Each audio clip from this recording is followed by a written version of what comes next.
Thanks for listening to the Farmers Weekly podcast. Do remember you can subscribe to Farmers Weekly magazine and get all the latest news, views and market prices by visiting fwi.co.uk.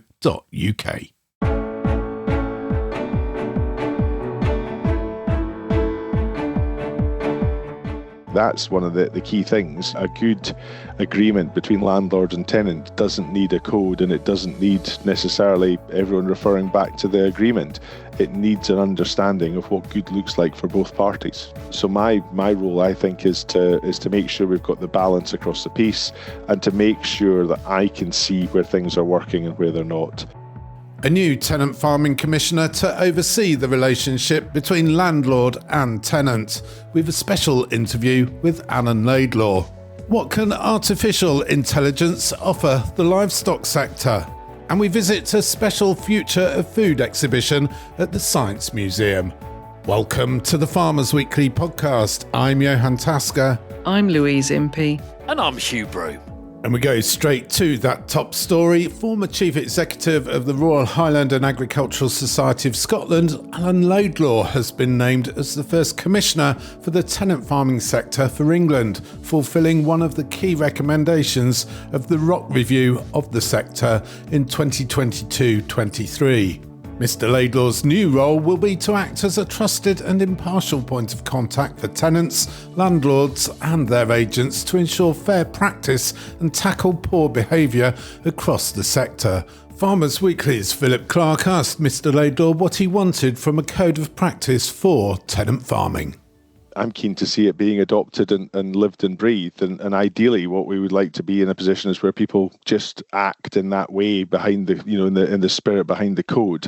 It doesn't need to be at front and centre. It needs to be in the background of how landlords, tenants, agents, everyone in the sector behaves. And I think that's one of the key things. A good agreement between landlord and tenant doesn't need a code, and it doesn't need necessarily everyone referring back to the agreement. It needs an understanding of what good looks like for both parties. So my role, I think, is to make sure we've got the balance across the piece and to make sure that I can see where things are working and where they're not. After that, I think that DEFRA are in a good place in terms of responsiveness to the sector. And I think that's the key thing, is if we understand what's working well, we see the code of practice being used more often, if it's in areas where it's not been working thus far, because if it's working, the code of practice will remain silent, and we go from there. Do you see land agents as opposed to landowners representing either a different or greater challenge in the work that you face? I don't actually. I see everybody in the chain as being essential. You're only as strong as your weakest link. And if somebody's not looking in the best interest of the farm or the business or the tenanted sector, then that's the challenge. It's not one individual, whether they be tenant, landlord or agent or solicitor or any other professionals, because there are actually quite a lot of other professionals that, other than land agents, that influence the enjoyment or the success of a tenancy.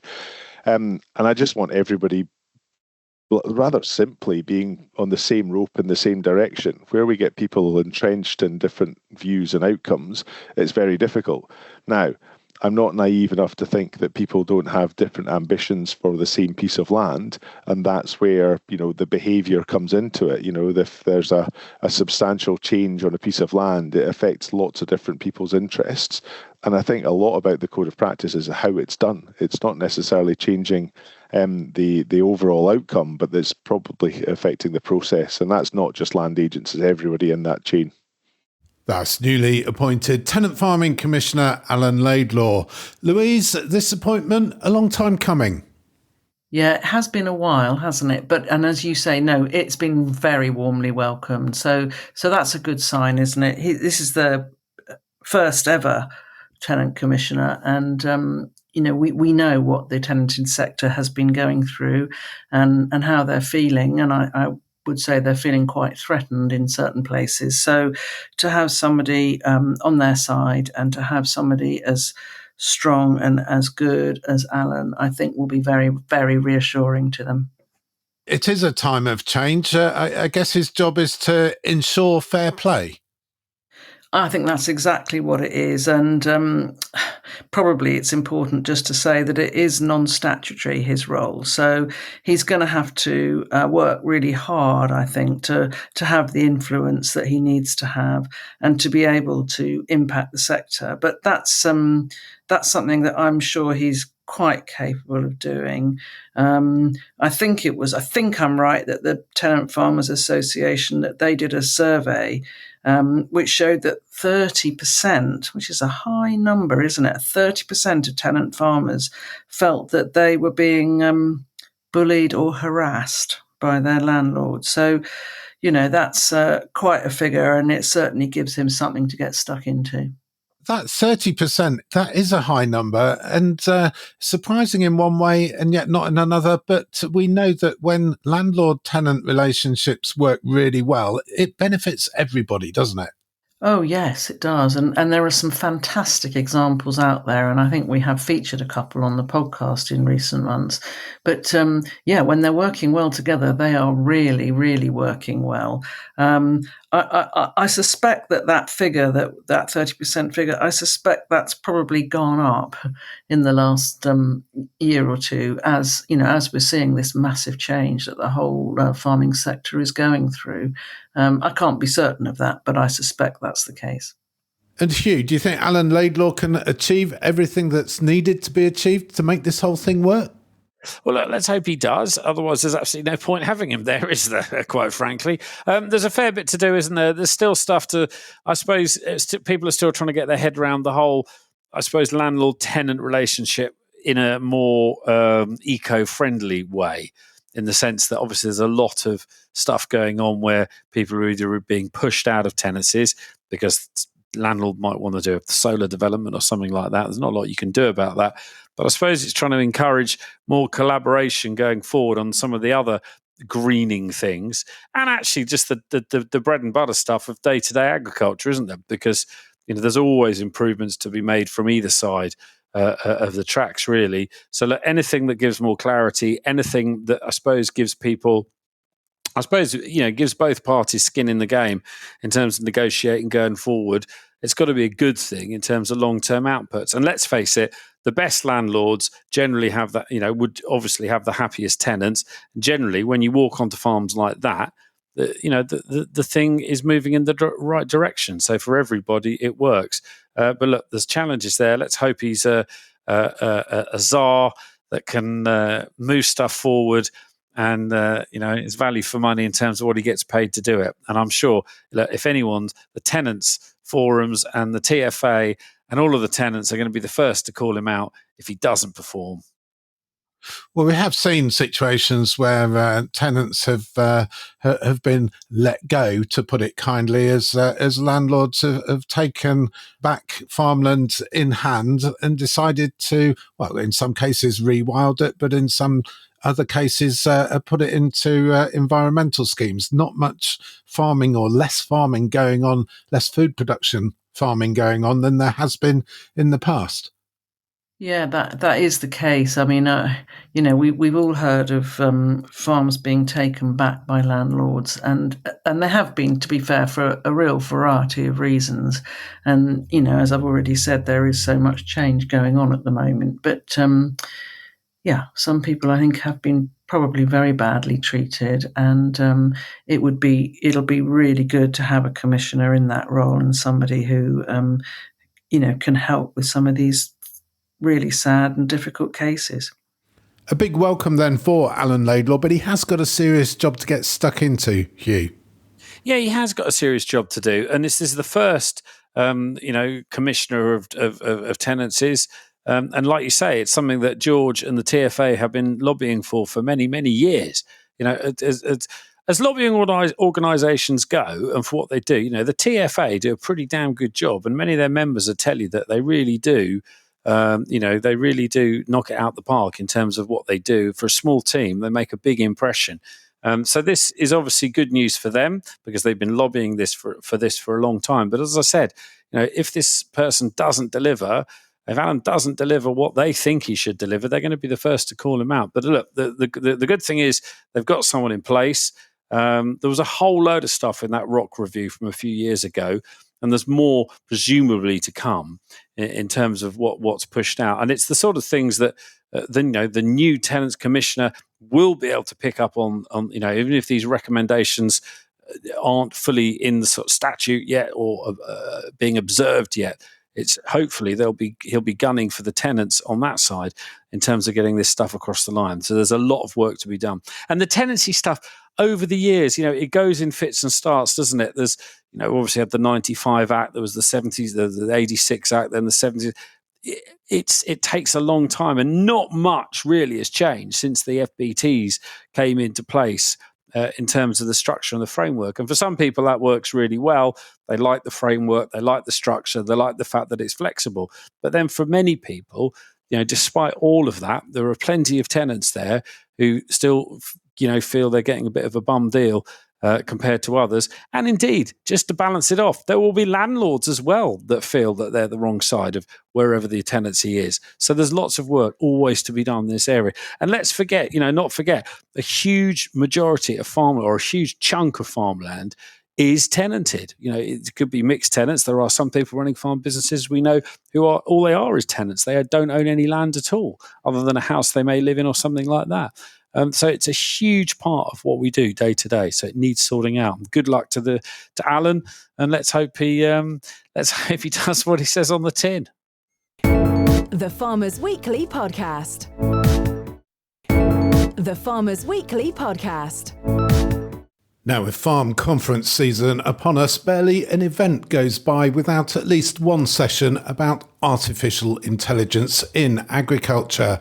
It has, of course, much to promise, but a whole day to discuss artificial intelligence? Well, that's exactly what took place this week at the Science Museum in London. Called AI Live, the event explored the potential for artificial intelligence in livestock production.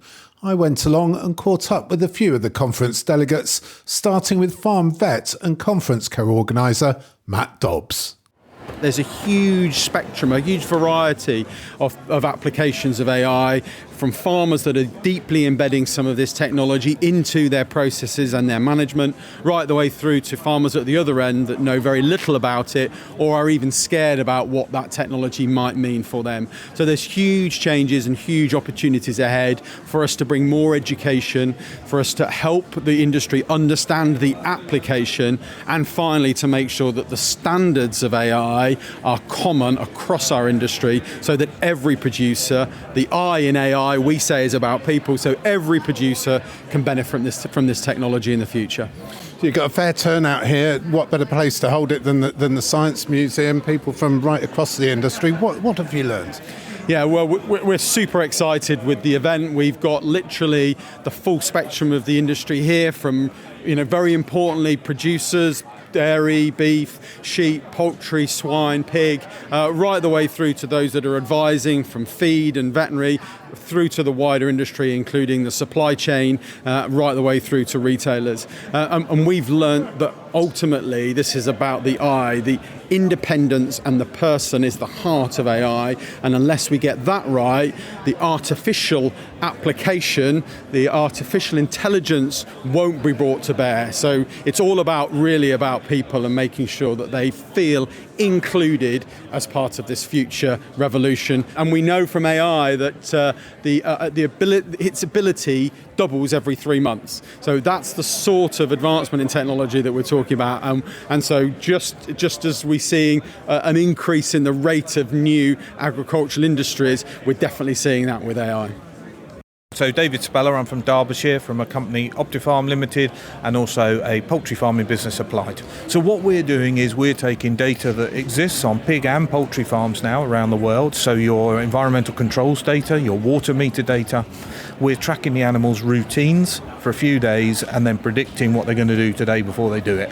If they don't do what they've done, we interrogate why. And I think that's a really important part that AI can help us with, is understanding why did those animals do what they do? Whether they became sick, whether they grew really well, grew really badly, why? So what we do is a lot of cross-correlating of data really efficiently with artificial intelligence, and then try and understand why. The final piece we then do is, how do I get that in the hands of livestock farmers who love animals and hate data? So we use large language models to feed it in, put the numbers in, and what you get out is words that people can understand. And that's going to have a benefit, I guess, from an efficiency point of view, from productivity. It's going to benefit the farmer, benefit the consumer. It's all over because we work on productivity. Yes, that's where we started. But it turns out that isn't what sells this stuff often. We then went into the health space because we see what we call sickness behaviour. So animals change their routines the moment they start to get sick. You can detect that. You can detect how well the humans look after the animals because good stock persons put animals in good routines, which means they're highly predictable. When they break those prediction models, you can start to link that to how well the staff are looking after them, and then you start to learn things around body rhythms, 24-hour circadian rhythm, and you can bundle all of this together to get a whole new perspective on welfare. So we're doing productivity, health, welfare, the whole supply from what is really water meter data, temperature, humidity, feeding regimes, some very basic information. I can see a lot of our Farmers Weekly podcast listeners will probably be thinking, yes, I can see this working in a pig and poultry situation. Yep. Is it also going to work in something like beef and sheep? Yeah, so sheep possibly more challenging because of the extensification. Certainly within beef and dairy, anywhere where an animal has a routine, you don't have to use water meter data as the trigger. You could use motion detections, collars, ear tags, whatever. Anything your animal's doing a routine means you can predict them breaking the routine. Once you've done that, something's changed. Then you just cross-correlate everything to find out what changed and how does that help me understand the cause. That's what we do as farmers. Oh, hang on, why is cow 37 coming in at the back of the herd when she's normally in the middle? Let me go and check. You're just using technology for those sorts of things. And you're using words to describe what's going on rather than this being a system that just spews out a load of data and numbers.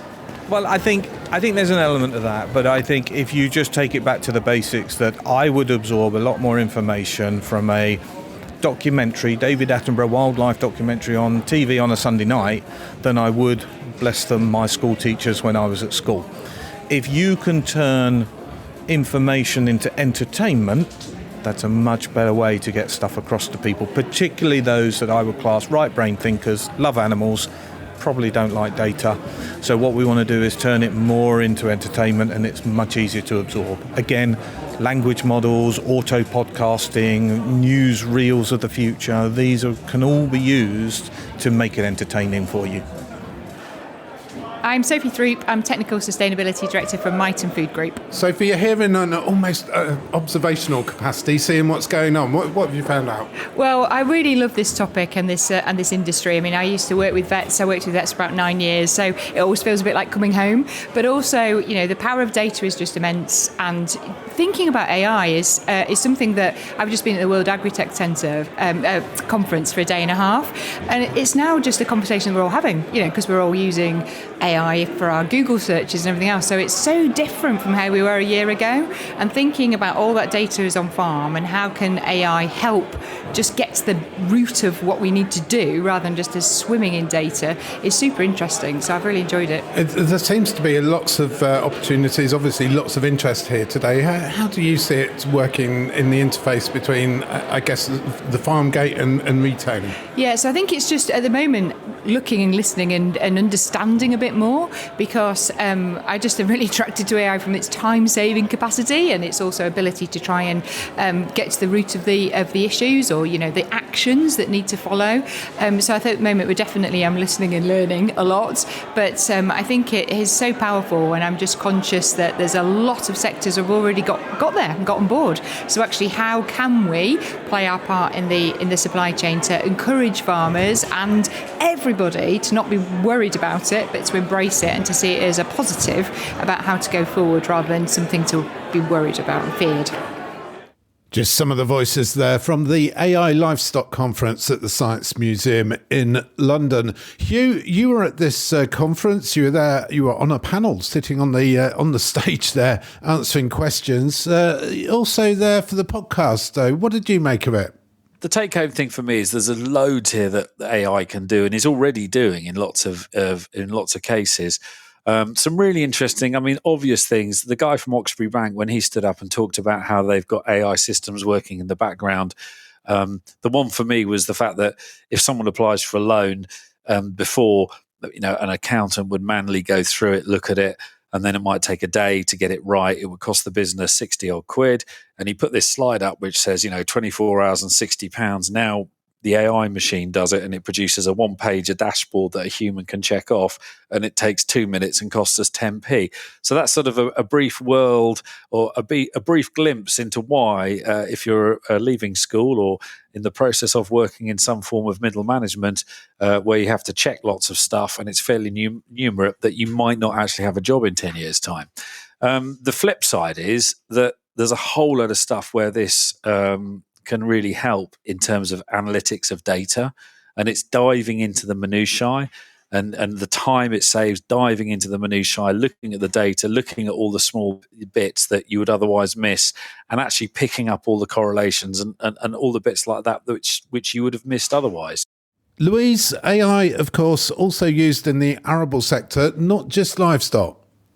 Oh, yes, absolutely huge potential. And I mean, that point that Hugh was just making about data, if you can actually ask questions of your data and get some insights, that's what it's all about. We know that farms have been storing up data, whether it's yield maps, whatever, for really quite a long time, but not really being able to make massive use of that data. So this is where, AI can really come in and give them the insights from all that information that they've collected.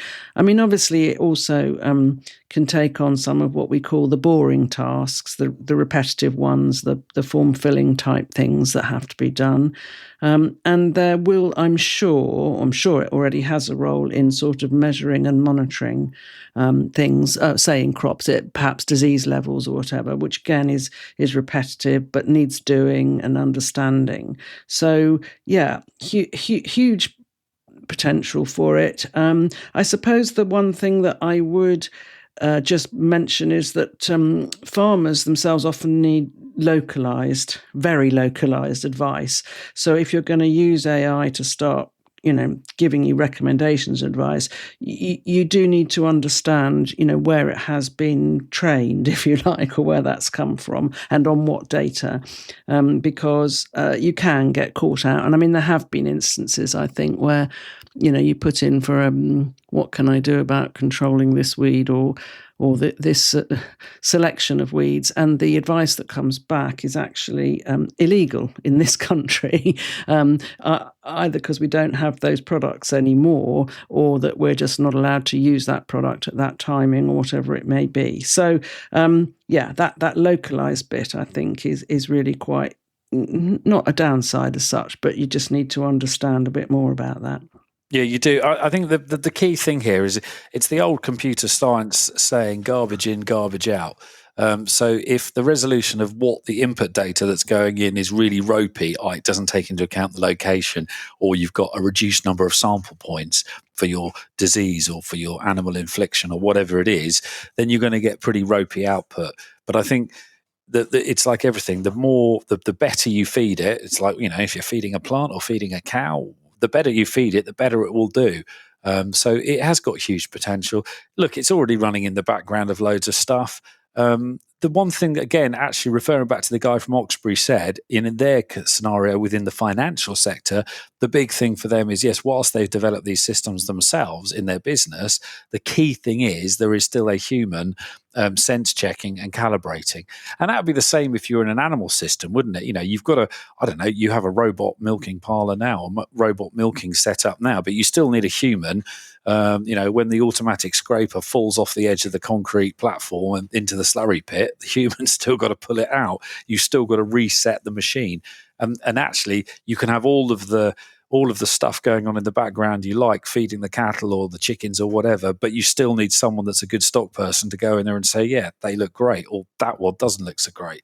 So it's an interesting thing. It's really important. And actually what's really important, I think, is that everyone gets their head around what it can deliver within their own business context and makes an effort to learn. Because there was a survey that was presented earlier in the day before you got there, Johann, and it was a big sample size of farmers, good demographics, so good cross-reference, 18 to 65, and about 10% were all over it, as you'd imagine. There was 13, 15% hadn't got a Scooby, And then there was a massive chunk of 40 odd, 48, 49% who had heard about it but didn't know what it was. And I think we'd be daft, any of us that are forward-thinking business owners, producers, not to pay some attention to it. The Farmers Weekly Podcast. The Farmers Weekly Podcast. You're listening to the Farmers Weekly Podcast. Welcome along wherever you're listening to us from. You can email us podcast@fwi.co.uk. And if you're in the UK itself, you can also message us by texting the word farm, followed by a message to 88440. Louise, some really interesting reaction to last week's podcast. Growers ripping up their autumn cropping plans and thinking differently because of the challenging season that we've had. People particularly taken with the idea of giving up winter wheat completely, and also perhaps giving up break crops too. Well, yeah, I know. It did cause, I've had some feedback on this, and it has caused more discussion. And of course, you can't give up everything, can you? This, as I said last week, I have never come across this before, where people are saying, am I really going to drill wheat, given what the commodity prices are like and what they know it's going to cost them. And as I said last week, it has caused some head scratching, still is, and people have got to decide what to do. But I think this is a really unusual situation. As I said, I can't remember when we've had that discussion before. But there are situations, and as I said, it's different on different farms, but there really are situations where growing wheat this year doesn't float their boat. And difficult to know what they will do, but there you go. It's caused a lot of feedback and a lot of discussion, including from non-farmer listeners as well. I've got an email here from Stuart Kelly, who says, I'm not a farmer, just a small-time amateur gardener. When many farmers have reported failed crops this year, I've had my best ever harvest of fruit and veg. I don't understand why this should be the case. Is it my choice of fruit, or could it be that in spite of the drought and hosepipe ban, I've still been able to keep my plants happy with my tanks of rainwater? There is that as well, isn't there, Louise? I mean, if you've got irrigation, if you've got a reservoir full of water, you've been in a better position than other growers who just don't have access to irrigation or an abstraction licence. Yeah, that's right. I think he's just answered his own question there, really. He was able to water his vegetables and fruit every day. They then, of course, benefited from lovely sunshine, which, we always need a certain amount of sunshine to get these yields and get these crops. So he's been able to give them very good conditions. And that, of course, isn't always possible on a broad acre scenario. Hugh, wheat not the only crop that people are not happy with. Challenging maize harvest as well. Yeah, really challenging for lots of it. Some really good maize out there, but also there's a heck of a lot. We had pretty poor maize this year, I'm afraid. Didn't quite get enough moisture. We missed the critical bits of rainfall, and it's not been great. But then there are some places where it's been absolutely fine. It's just really, really variable. Your point about irrigation, absolutely. But I think the key thing with the irrigation thing is that, remember, it's less than 5% of UK farmland is irrigated. So it's not surprising that most people are in that boat. And then the point about wheat not going in over cover crops, I suppose, in a bizarre world, I suppose it shows in some ways that if the payments are there for the cover crops, people are getting into that one. But equally, the fact that there isn't a long-term plan in terms of support plan for food production in this country, however that support may come, people are just walking away from it. And which is doing exactly all of the things we've been saying for years would happen if the support plan broke down, which at the moment it seems to be in the sort of process of doing. Yeah, and of course, we'll be watching developments with interest here on the Farmers Weekly podcast. Hugh, this week's markets, what's happening? Thank you very much, Johann. Finished the deadweight this week, just nudges up 641.5. It's gone up just under a penny on the week. The live weight 354.4. That's dropped back about 9 pence on the week. Sheep rings deadweight SQQ this week goes up 10p, 670.2. The live weight goes up 3p, 310.4.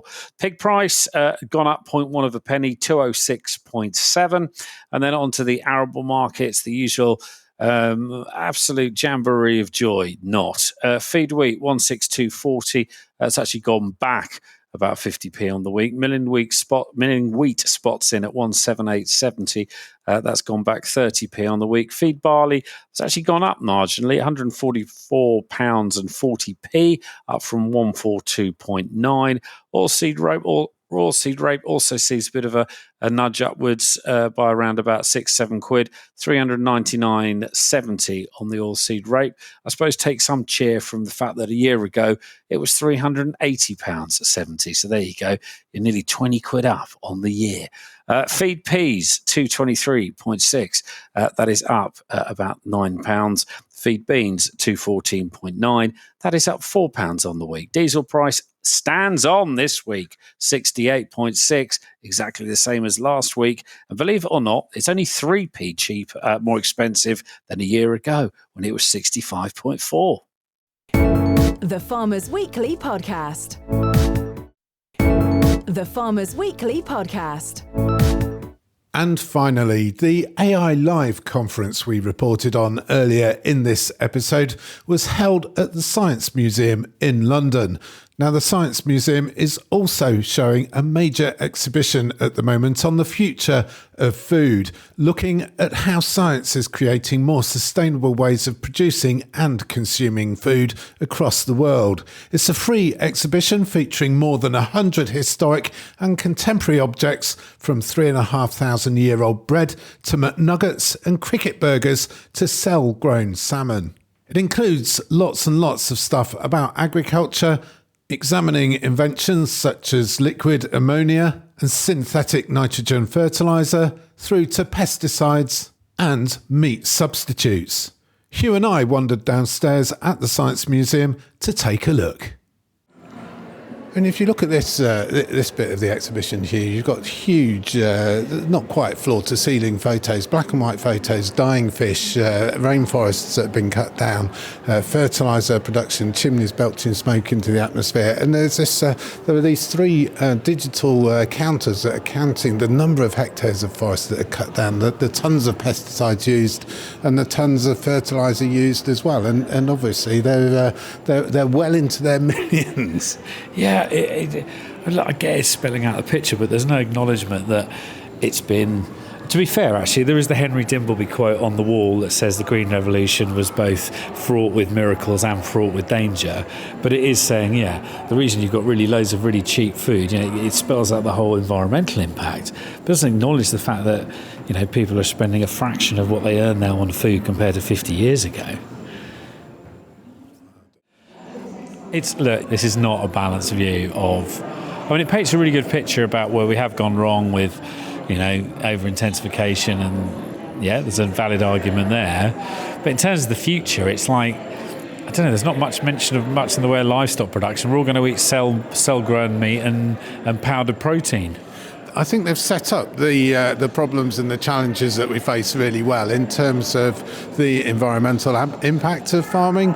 But there's a lot of that, isn't there? It's all about war on pesticides, fertiliser, global warming, etc. But there's not much stuff on the answers and the possible solutions. No, it's all the negatives, and all the solutions are all about plant-based, or you could be part of an organic veg cooperative based in Hackney, and that's going to change your life. Well, not many people have got time to do that.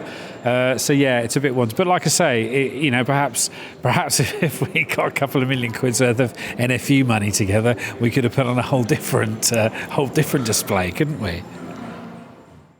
That's the Future of Food exhibition at the Science Museum. Hugh, you seemed visibly shocked when you with this exhibition. Well, it was a bit of a... Yeah, it's not exactly subtle in terms of its agenda. So firstly, if you're in London, pop in and have a look and make your own mind up. It's in the Science Museum. It's on the first floor, and it's free to go into. But it is, there's some great history bits in there. It talks about the harbour process and, the revolution that was nitrogen coming as fertilizer, talks about the Green Revolution and how much that was. And we know that the bits of that were fantastic and bits of that were a hindrance. It's pretty doomsday, though, in the sense that there's this one piece you walk through and it's like X thousand tons, X million tons of pesticide and X million tons of fertilizer. And then also at the back of your mind, you're thinking, yeah, okay, we know that's happened and it's had an impact, but it's also meant that you've been able to only spend 8% or 10% of your household income on food and buy crap that you don't actually need, like posh cars, and go on holiday to places you never thought you'd go. So it doesn't really balance it off very well, I don't think, anyway. But then it's probably because I'm a grumpy old farmer going in there. Louise, there was a lot of stuff about the bad things about agriculture, but there wasn't much about the good stuff. There's not, farming has moved on since the days of DDT and the 1960s.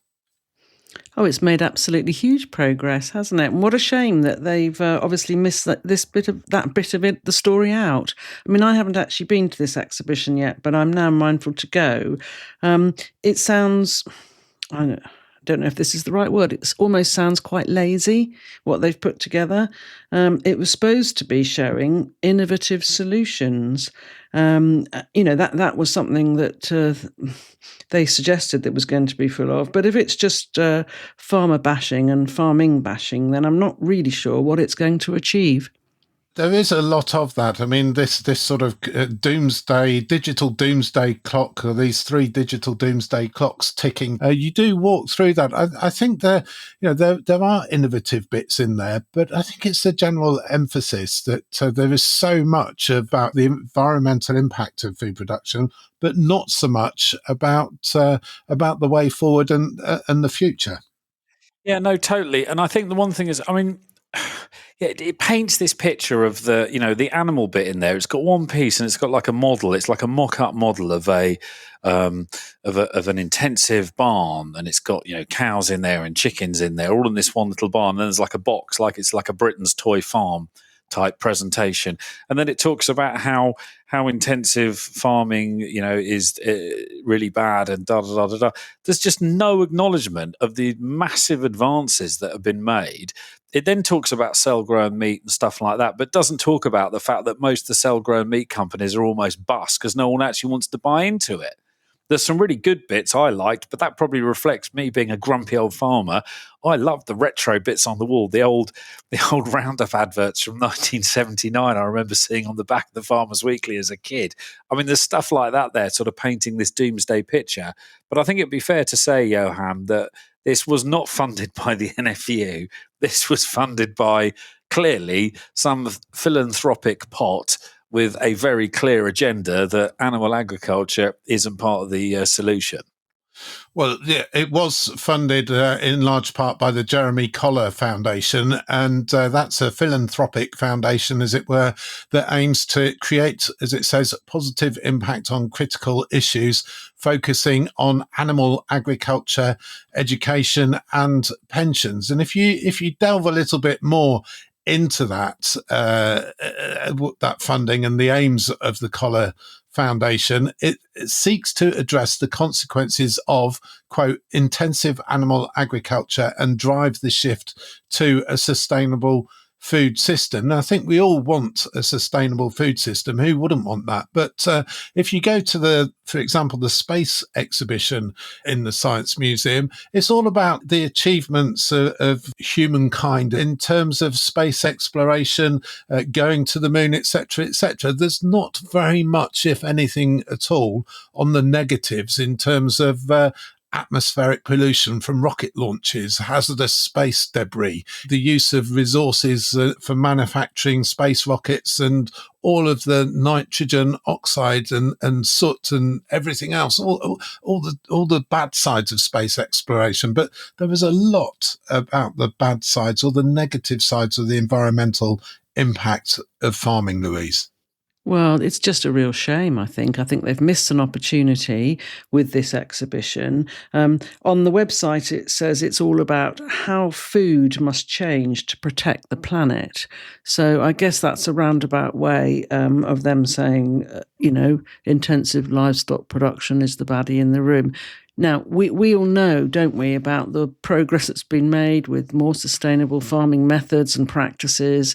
There's an awful lot being talked about them, not just in the farming media and press, but much wider than that. So really the organisers of this exhibition, there was plenty of material that they could have included, but it sounds to me as though they've been really quite selective. And I think...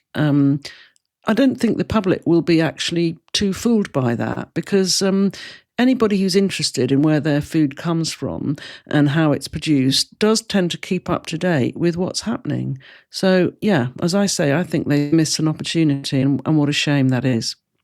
To give them a bit of credit, there was a video running of some sort of controlled grazing of some sheep, which sort of said that you can do livestock sustainably. It's all a bit it's all a bit off-piste and a bit utopian when they say, oh yeah, the solution to vegetables is you can all be part of an organic vegetable circle in Hackney, which sort of, makes out that everyone's got time to be part of the organic vegetable circle in Hackney. And the one other thing that I will give them some credit for, there's a game that you can play in there. It's a bit like sort of a fairly brutal version, a simplified version of SimCity, where you can sort of you can choose different production methods and you slide them across onto this fictitious island on like a computer screen. And then it has a dashboard which shows how much it's yielding and how much impact it's having on climate and nature. And I was expecting I can't remember how it's called on there, sort of the climate friendly utopian organic veg farm option to be the one that does the most. And to be fair, they have got a genetically modified mixed cereal farm type option as opposed to a monoculture one. And actually, to be fair, the genetically modified one does actually yield the most and have the least impact on nature. So it's not completely one-sided, but yeah, it is a bit... if you were a naive member of the public going in there, with absolutely, which let's face it, most of the public are pretty naive about where their food comes from. It's a pretty different picture to the one that we try and tell members of the public is happening in reality on farms versus what's happening in this exhibition. But do go and check it out, because it'd be great to get everyone else's feedback. And that's it for this episode of the Farmers Weekly podcast. We do hope you've enjoyed what you've heard. If you have, please do subscribe to us wherever you get your podcasts. And if you've really enjoyed what you've heard, please do leave us a 5-star review. We'll be back next week with all the latest news, views and analysis of all the big stories affecting UK agriculture. But for now, until next week, I'm Johann Tusker. Thank you for listening.